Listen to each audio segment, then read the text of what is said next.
Olá pessoal, a gente vai estudar agora um pouco sobre fluxo de massa. Então a gente vai usar os conceitos de quantidade de movimento linear e angular e segunda lei de Newton para analisar a ação de um fluxo de massa. Por que é importante estudar a dinâmica de um fluxo de massa? É importante para descrever todos os tipos de máquinas de fluxo, como turbinas, bombas, bocais, motores a jatos que respiram ar e foguetes. O projeto de uma máquina de fluxo ele vai depender da análise das forças e dos momentos associados com as variações na quantidade de movimento da massa que escoa. Então a gente vai estudar aqui um dos casos mais importantes de fluxo de massa, que é o escoamento permanente de massa.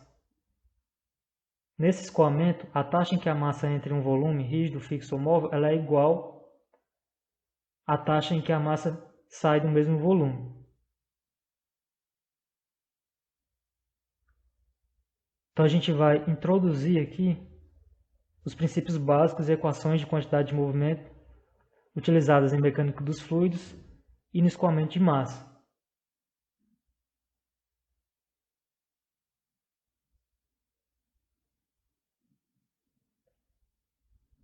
Então a gente vai analisar o escoamento permanente de massa através de um recipiente rígido. Então aqui, olhando para a figura da esquerda, a gente tem o nosso sistema isolado. Esse sistema é constituído pelo fluido que escoa e pelo recipiente. Então aqui, através da área 1, o fluxo passa com velocidade V1 e tem uma densidade ρ1.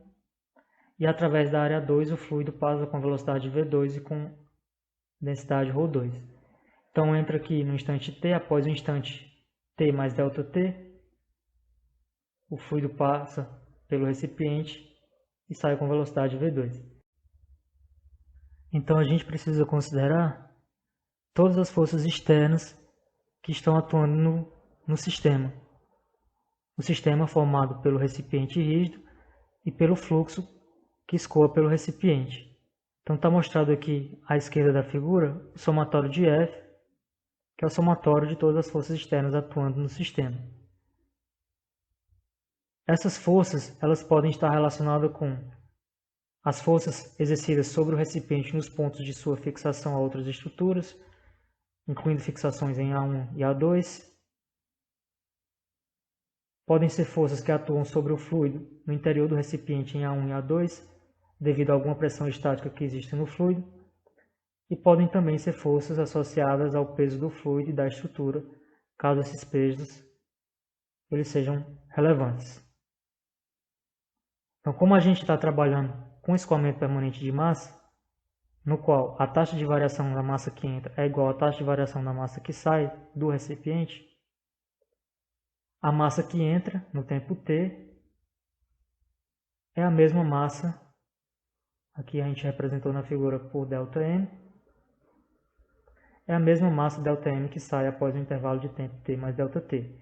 Então a conservação da massa me fornece essa equação que está logo abaixo, que é ρ1, densidade, vezes A1 vezes V1, densidade, área e velocidade no ponto 1, vai ser igual a ρ2 vezes A2 vezes V2, densidade, área e velocidade no ponto 2. Essa equação me diz que a taxa de variação da massa que entra é igual à taxa de variação da massa que sai. E a gente pode usar também a equação para a quantidade de movimento linear, o G ponto, que a gente já sabe que é igual ao somatório das forças, de todas as forças que estão atuando no sistema. Então essa equação ela vale para qualquer sistema com massa constante, e como a gente está no escoamento permanente de massa, no qual a massa que entra é igual à massa que sai, então a gente pode explorar essa equação e empregá-la nessa situação.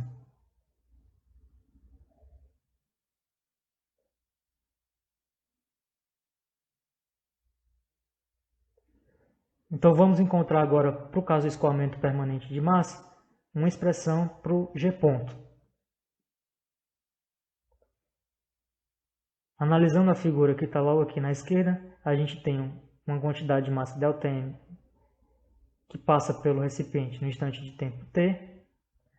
Após o intervalo de tempo t mais ΔT, a quantidade de massa ΔM sai do recipiente. Então a gente tem a quantidade de movimento G1 no instante t é igual a ΔM vezes V1, e a quantidade de movimento no tempo t mais ΔT é o G2, que é igual a ΔM V2. Então a variação na quantidade de movimento linear, ΔG, vai ser igual a ΔM V2 menos ΔM V1. Colocando ΔM em evidência, então a gente tem ΔM V2 menos V1. Vamos tomar essa equação, dividir por ΔT e tomar o limite com ΔT tendendo a zero. Ao fazer isso, para a expressão da equação antes da igualdade e após a igualdade, a gente vai ficar com o limite de ΔG sobre ΔT, quando ΔT tende a zero, vai ser igual ao limite de ΔM sobre ΔT, quando ΔT tende a zero, vezes V2 menos V1. Então, no final, a gente chega nessa equação, essas duas equações que estão destacadas no retângulo. O G ponto vai ser igual a M' ΔV, o M' é o dm/dt, que é a taxa de escoamento, a taxa de variação da massa com o tempo. Então vai ser igual a M' ΔV, que é igual a M' V2 menos M' V1. Como o G ponto a gente já sabe que é o somatório das forças, e todas as forças atuando no sistema, eu posso ainda igualar o G ponto igual ao somatório de todas as forças atuando no sistema, sabendo que o G ponto é essa expressão que foi calculada anteriormente, é o M' ΔV, que é igual a M' V2 menos M' V1.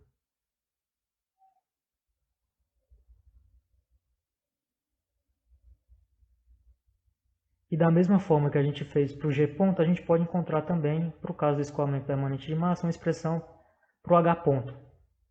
O H calculado em relação a esse ponto O na figura. Então a gente já sabe que o H ponto em relação ao ponto O vai ser igual ao somatório dos momentos em relação ao ponto O. E o somatório dos momentos em relação ao ponto O, em módulo, né, olhando para a figura e analisando essas distâncias e velocidades, vai ser igual a somatória dos momentos, vai ser igual a D2 M' V2 menos D1 M' V1. Colocando o M' em evidência, a gente chega na equação seguinte, que é somatório de M é igual a M' D2 V2 menos D1 V1. Essa equação está na forma escalar. Se eu quiser passar para a forma vetorial, eu introduzo o produto vetorial, que é o produto vetorial da distância com a velocidade.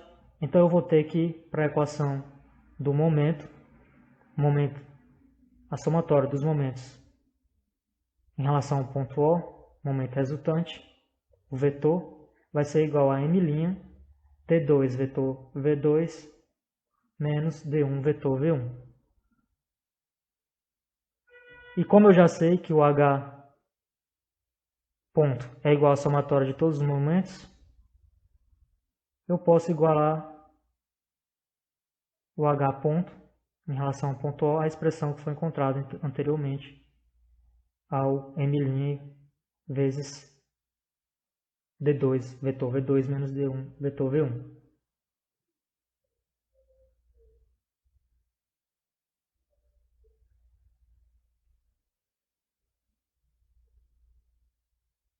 Então, aplicando o que a gente viu até agora em um problema, a gente tem aqui esse problema envolvendo escoamento. E nesse problema a gente tem que a água doce escoa do bocal com a velocidade de 30 metros por segundo, na taxa de 0,05 metro cúbico por segundo, e é dividida em duas correntes iguais pela pá fixa e desviada a 60 graus, como mostrado na figura. A gente vai calcular a força F necessária para manter a pá no lugar, sabendo que a massa específica da água é 1000 kg por metro cúbico. Então, para resolver esse problema, a gente vai usar a equação que a gente encontrou para o escoamento permanente de massa, a equação que envolve o G ponto, quantidade de movimento, a variação na quantidade de movimento linear. A gente encontrou que o G ponto é igual ao M' delta V. E o G ponto é igual ao somatório de todas as forças atuando no sistema. Então, aplicando essa equação para o problema, como eu tenho aqui a força na direção x,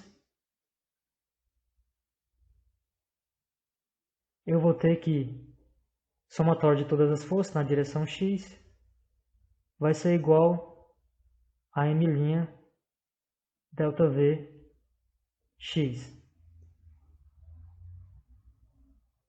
Então, somatório de todas as forças na direção x, a gente tem somente a força F, está na direção x negativa. Então, menos F vai ser igual a M' delta Vx, que é Vx2 menos Vx1. Então, menos F vai ser igual a M'. O Vx2 é a componente da velocidade na direção x. A componente a Vx2 vai ser igual à velocidade v de 30 metros por segundo vezes o cosseno do ângulo que o fluido faz com a horizontal, como diz no problema, que a água escoa e é dividida em duas correntes iguais pela pá fixa. Então a velocidade ela forma um ângulo de 60 graus e a componente na direção x vai ser igual ao v cosseno de 60. Então o v vale 30, então o Vx2 é 30 cosseno de 60 e o Vx1 é igual a 30. Então aqui a gente ainda não sabe qual vai ser o valor de M', o M ponto, que é a taxa de variação da massa. A gente pode encontrar o M ponto multiplicando a densidade pela vazão. A vazão Q foi dada no problema, que é igual a 0,05 m3 por segundo. A densidade da água é 1000 kg por metro cúbico. Multiplicando a densidade pela vazão, eu encontro o M',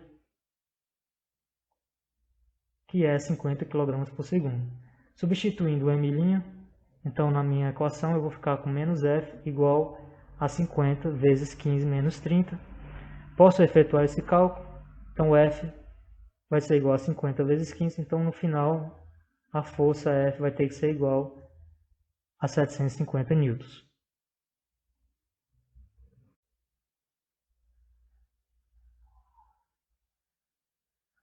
A gente viu até agora o caso do escoamento permanente de massa, que é o escoamento no qual a taxa de variação da massa que entra pelo recipiente é a mesma, é igual à taxa de variação da massa que sai do recipiente. Agora a gente vai estudar o caso do escoamento em que a massa varia, então é escoamento com a massa variável.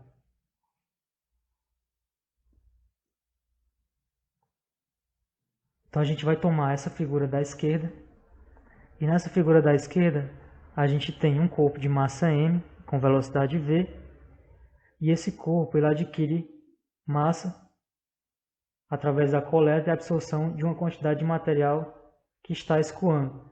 Esse material que está escoando, ele possui velocidade v0 menor do que a velocidade v do corpo de massa m. Então a gente vai empregar a segunda lei de Newton no corpo de massa m e encontrar a equação do movimento para esse corpo.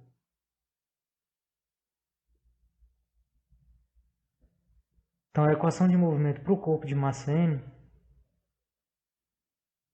partindo da segunda lei de Newton, eu vou ter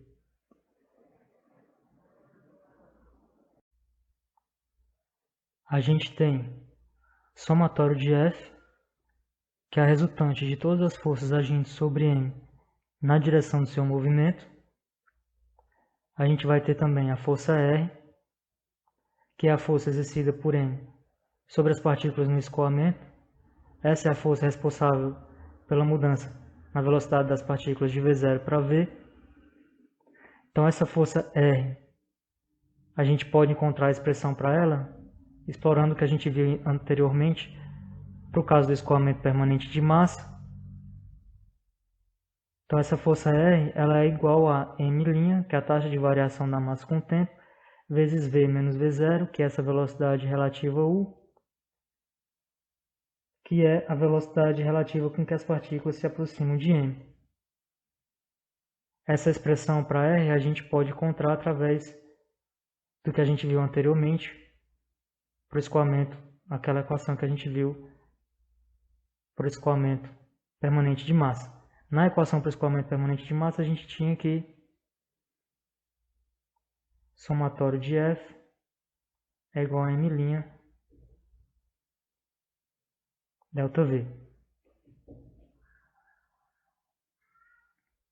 Substituindo o R e incluindo o somatório de F e calculando a força resultante, colocando esses termos na segunda lei de Newton, que é o somatório de F menos R igual a mv ponto, substituindo e rearranjando os termos, a gente chega nessa expressão que foi destacada embaixo, no retângulo, que é somatório de F igual a mv ponto mais m ponto U. Essa equação é a equação de movimento para o corpo de massa M, resultante da aplicação da segunda lei de Newton no corpo de massa M.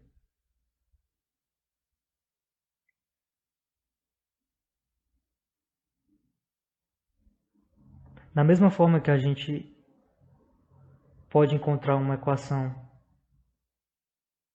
para o corpo de massa M no caso em que ele absorve massa, coleta massa, a gente pode encontrar uma equação para o movimento de corpo de massa M no caso em que ele vai expelir massa. Se o corpo de massa M ele expele massa, aplicando a segunda lei de Newton, a gente vai encontrar a mesma equação que a gente viu anteriormente, que é o somatório de F igual a mv ponto mais m ponto U. Então a equação é a mesma tanto para o caso em que o corpo ele absorve massa, quanto para o caso em que o corpo vai expelir massa.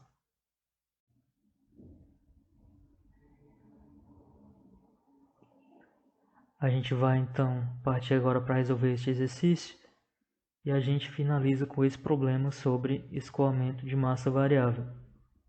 E nesse problema ele diz o seguinte: no instante do lançamento vertical, o foguete expele os gases de exaustão na taxa de 220 kg por segundo, com a velocidade de exaustão de 820 metros por segundo. Se a aceleração vertical inicial é 6,8 metros por segundo ao quadrado, calcule a massa total do foguete e do combustível no lançamento.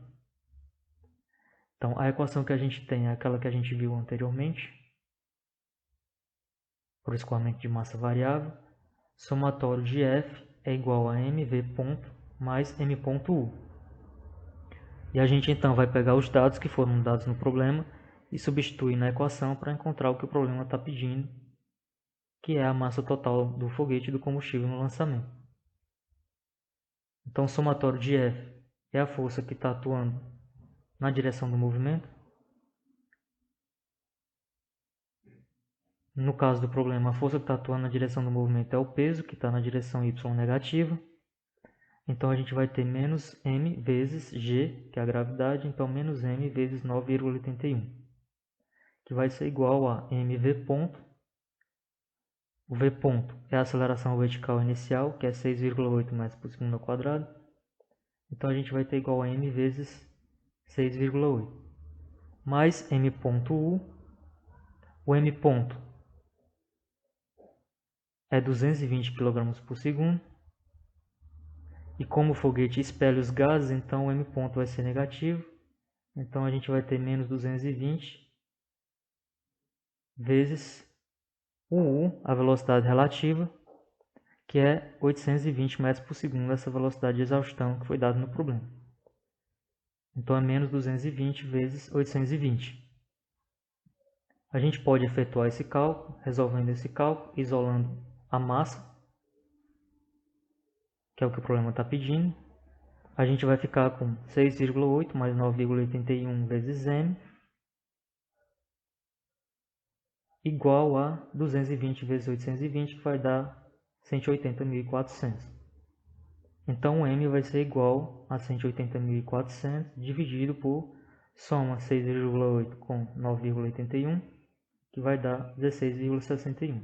Então, efetuando esse cálculo final, a massa m vai ser igual a 180.400 dividido por 16,61, que vai dar o valor de 10.861 kg. Então, finalmente, a gente encontra a massa total do foguete e do combustível no lançamento, que é de 10.861 kg.